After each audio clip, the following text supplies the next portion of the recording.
মূল কথাটো হ'ল যে যিটো সময়ত সমগ্ৰ দেশবাসীয়ে 26-27 জনকৈ নিৰীহ লোকৰ মৃত্যুত শোকত স্তব্ধ হৈ আছে, সেইটো সময়ত অখিল গগৈ ডাঙৰীয়াৰ এই ৰাজনীতিত ন্যস্ত স্বাৰ্থ জড়িতই নহয়, কেৱল এই ৰাজনীতি দেশখনৰ বাবে বা আমাৰ গোটেই অসমখনৰ বাবেও অত্যন্ত এটা মানে কি বুলি কওঁ আৰু সংবেদনশীল এক মন্তব্য তেখেতৰ।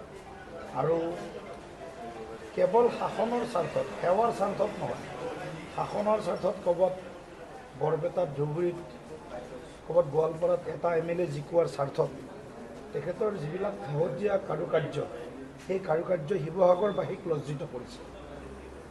স্বৰ্গদেউসকলৰ যিখন ৰাজধানী, এই ৰংপুৰ কওক, শিৱসাগৰ কওক, যি শিৱসাগৰে অসমক শক্তিশালীভাৱে প্ৰতিনিধিত্ব কৰে, সেই শিৱসাগৰৰ বিধায়ক হৈ সমগ্ৰ অসমীয়া জাতিসত্তাক তেওঁ অপমানিত কৰিছে।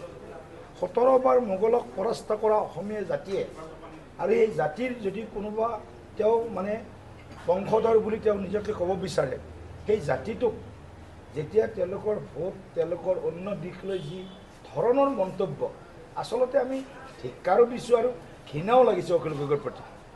এনেকুৱাও মানুহ ইমানো তুষ্টিকৰণৰ বাবে ইমানো তললৈ যাব পাৰেনে বাৰু? এতিয়া অখিল গগৈ ডাঙৰীয়া ক্ষমা খোজাটো ভাল হৈছে বাৰু, কিন্তু ক্ষমা খুজিলে অখিল গগৈ ডাঙৰীয়াৰ ভিতৰৰ যিটো মল, এই মলটো চাফা হৈ নাযায়।